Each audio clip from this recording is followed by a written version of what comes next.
So I'm here with Burt and Christina Baker Kline, and we're going to talk about their new book, which they've written together, Please Don't Lie.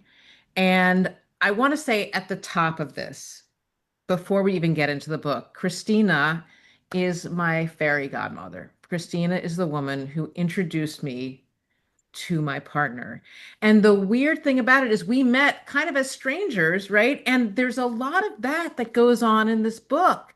And I also met Anne through Christina at a dinner years ago. And I was trying to figure out how can we talk about this book without revealing the twists and the turns. So we can't talk about plot. I really don't want to. What I want to talk about is what my sense that I got from this novel. And I don't know if you meant this, but to me, it was really a novel about female friendship and about women kicking ass and about what happens when women in your life say to you, hey, this might not be such a good thing, and to kind of delve into that female intuition. And I just want to also say, I know I'm talking a lot now, but Christina, you did that to me at one point when I was dating someone else and I was telling you, oh, yeah, we just meet for every Thursday. It's fine. And you're like, is that enough? Is that enough? I'm very judgy. It's Well, thank God, because those little seeds that are planted, which is really about what I mean, there's so much of that in this book about these little seeds that our friends plant in us, whether by words themselves, a look, a kind of shrug. Talk to me about the origin of this book. it's so fun. This is so fun. Deb, we're so honored to be here. You are such a shining star. The reason what you're not saying is that the reason we're friends is that I stalked you. Yes. And I was like, I read an essay you wrote for the New York Times. I can't remember. And I was like, About the this, Container Store. It I was like have to be a friends with tiny this little person. website that went viral. Yeah, it was Medium or something. What was it? cafe.com. It's such a good essay. You wrote about being an employee at the Container Store. Rejected from even getting an Right? interview for a job at the Container Store, which I was trying to get because I needed health insurance. It was so good and so clever, so funny. And I just wrote you a fan letter, I Yeah. think. Yeah. And then I made you have lunch with me. And you were like, why Make am I me have doing? lunch with you. I was like, oh, I love her Oh, writing. Can we have lunch? Sure. Yes, absolutely. well, I think you were a little like, okay. And that was so much fun. And then I think I just forced you to get together other times. And that's how we became friends. Well, So sorry to interrupt, but there's a full circle stalking story going on here between the Okay. three of us because that's how I became friends with Christina is I stalked her. that's right. That's And true. that's, Shocking. 25 years ago when I first moved to Montclair, New Jersey, and Christina had moved there a couple of years before me, both of us from New York.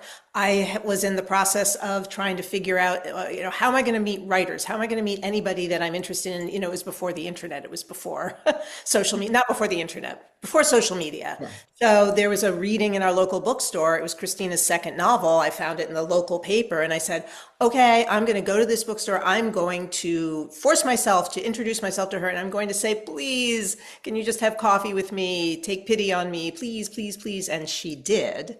And And there, now there's a book from that stalking. So not only, so there's a book from that stalking. I have a beautiful relationship from your stalking. Women stalk each other. Yes.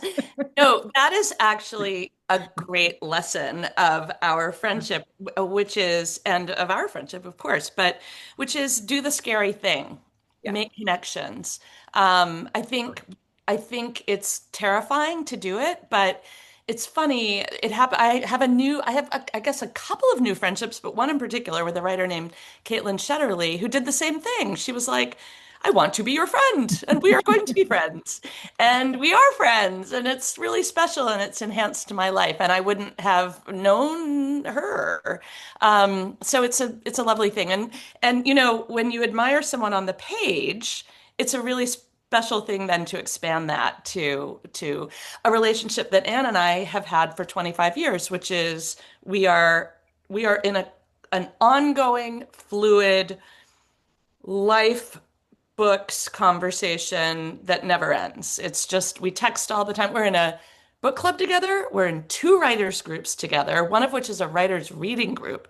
So we have read hundreds of books Right. literally together.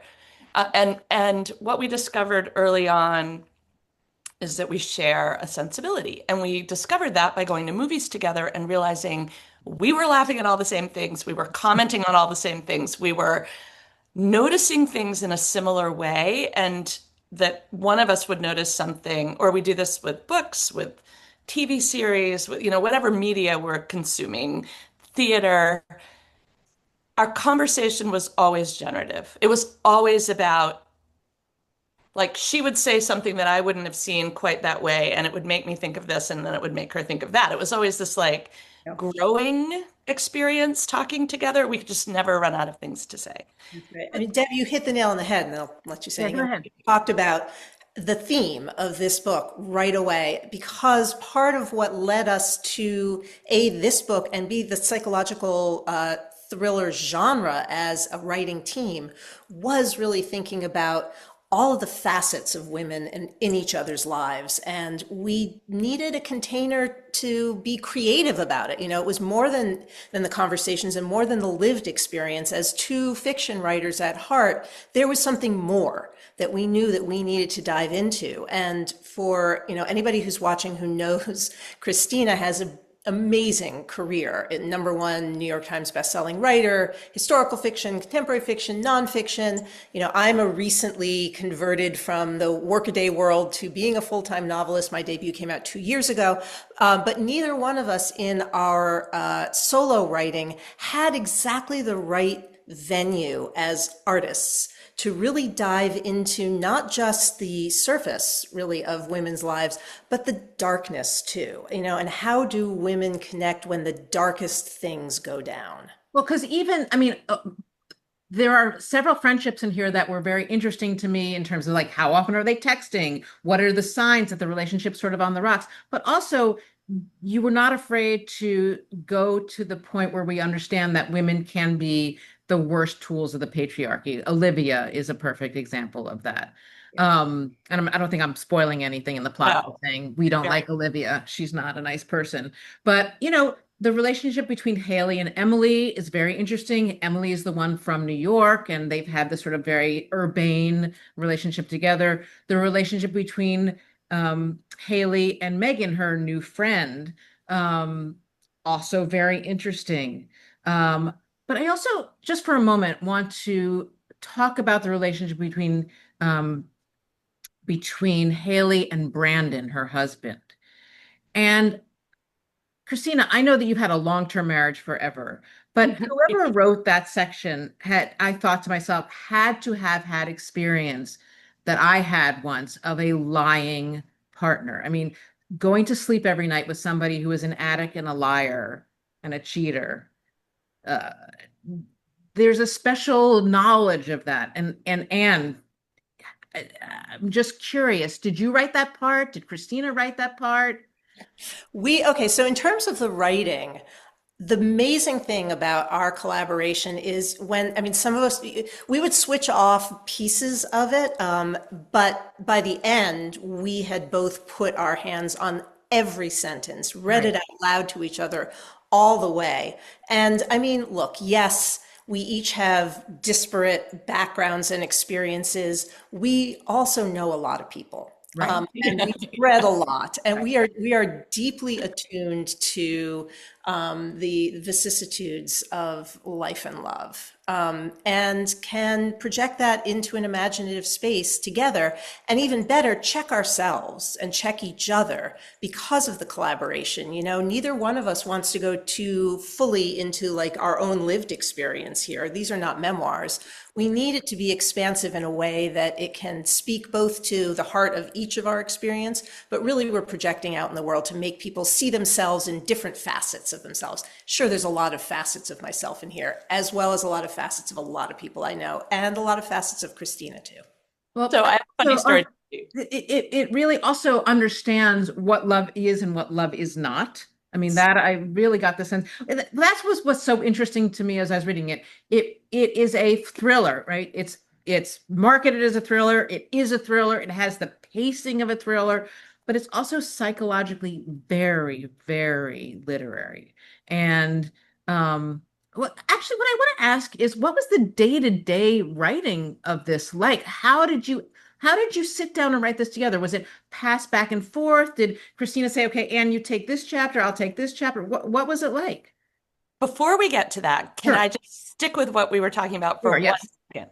Because I want to tell you a funny story that kind of speaks to what Anne was just saying about all the parts that led us to write this complicated marriage and whatever. When Dave and I, so we met at college. My husband and I have been together for a long time. We met at college. We went off to grad school in England when we were not yet engaged or anything, but we were, in a relationship for a few years. And one evening we played Scrabble together. We played Scrabble and he won. Barely. Like it was neck and neck. It It was was an very intense game. Yeah, okay. I woke up in the middle of the night and I realized that he had had 8 tiles at one point at the end of the game. Like everything clicked into place in my head. I woke up like this, and I was like, he had 8 tiles. And I pushed him off the bed and started yelling, "You had 8 tiles." And he was like, "What? What? What?" So clearly caught. And it rocked my world. I was so stunned. And he was like, "It just happened." And then it was such a close game. I just counted as like a gift from God. But it was this moment when I realized like he could really lie to me. Yeah, Like it's really capable. lie to me. And as I said, like I've never forgotten that moment. And like, Yeah. and I think it speaks to the way it was like, I don't know this person. I Yeah. mean, I really had that feeling for it, but it speaks to that we were trying to get to in the novel of like, how well do you know the people closest to you? How well do you really know them ever?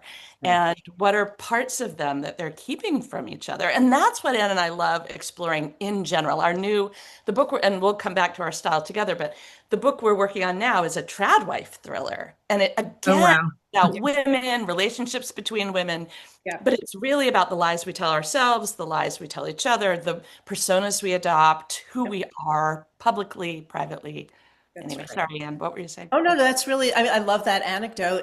And especially because it really also is an insight into the mind of a fiction writer. I mean, how you can take a tiny seed of something and imagine what if this is actually spun out to its absolute biggest, hardest, most dramatic case scenario. Yeah, And so, I mean, I have been in a relationship early in my life with an addict, and Yeah. it was terrible. And it is a factory of lies, upon lies upon lies. There's just no way that you take this prism and turn it in any way that creates something that you can actually depend on. There's always another facet, and it's always more confusing. Yeah. So absolutely, that was in my early adulthood, and it will, never leave me psychologically. And that's why actually writing a psychological thriller is actually a great venue for some of that stuff too. One thing that being in this new genre that both Christina and I keep finding over and over again that's so amazing is that women who write in this genre are far and away some of the most generous people we've ever met, and also some of the most sort of psychologically sound and Yeah. together people we've ever met. And talking to other writers that we've met, like amazing writers, Megan Abbott, Lisa Unger. I mean, these are like huge, huge best-selling writers that where we admire tremendously. Among them, they're generally saying things like, one, we leave it on the page in terms of our anger, our fury at the world. We kind of know how to channel it, so we don't put it out there, especially not to other writers. We're like, come, there's a party here, there's room for everybody. That has 100% been the experience Well, that what not I was always going to say true with also, literary writers, I will say. pardon? Not always true No. among literary writers No. who tend to be more competitive on the surface. Yeah. Not everyone, of course, but Yeah. No, what I was going to say is though you did write about a character with an addiction, you also wrote that character incredibly compassionately. You gave them grace. And so it wasn't just like addict, bad. It was addict. I mean, actually, there were a couple addicts in this book. So, Jenny's the name of the sister, right? Jenna, Yeah. Jenna, yeah, Jenna. yeah. But I do want to go back for a second, if you don't mind. Literally the day-to-day of writing a book as a pair. How did that work? So to answer that, let's start with how our vision for our working relationship developed because we were invited to work on a screenplay, on a series, a TV series. I won't name names, but a friend whom you know too, Deb, um, had a deal with a production company, a big production company, and we came in together and we essentially created our own Hollywood writers' room, Anne and I, for 3 months. We worked together. It was so much fun. It was really fun too because there was a team of professionals. So they were kind of helping us develop our idea and think about how we work together. So our natural fluidity that we had always sensed. I mean, Anne and I have done a nonfiction book together too that we published called About Face that we commissioned and we envisioned a series of essays by women. So we knew we could edit together and we knew we could, sort of brainstorm together, but actually putting words on the page together happened in this process. And that ended up not working because they wanted a procedural in the end and we wanted a drama and blah, blah, blah. But it led us to think about writing together.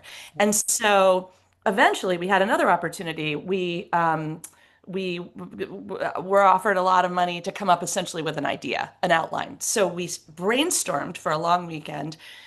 And when we gave our agent the contract for this, he said, "This is a really good idea. Are you sure you want to give it away for?" I mean, it was $30,000, which seemed like a lot of money to us for an idea. So we were like, "Yes, we want the money."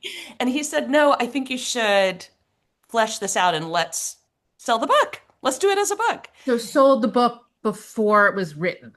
Yeah, We yeah. That book Well, as a concept. so what we did is we essentially hammered out the length of a screenplay, a 120-page outline that had a dialogue and all kinds of details. And then we wrote 3 chapters, which was about 60 pages or something, 50, I don't know. I don't remember, Anne, was it like, It was 50. and Yeah. and that's what we got the 2 book deal on. Excellent. And so it was fantastic. And Right. then you can take it from here.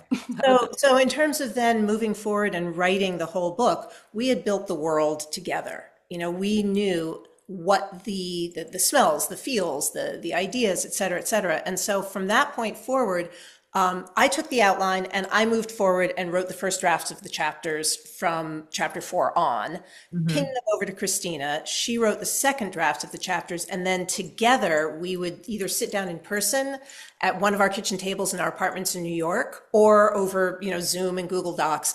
And we went through every sentence together, word by word. As we got further along in the revision process, we read the book out loud to each other over the. I find this very useful. Yeah. Yeah, you and I were just Right. talking about that a minute ago, about how when you hear it aloud, you hear where the things are falling flat, where the dialogue's not working. And so, at the end of the day, we have this conversation all the time. We're like, wait, do we remember who wrote which sentence? The answer is no, because Right. they're both really ours.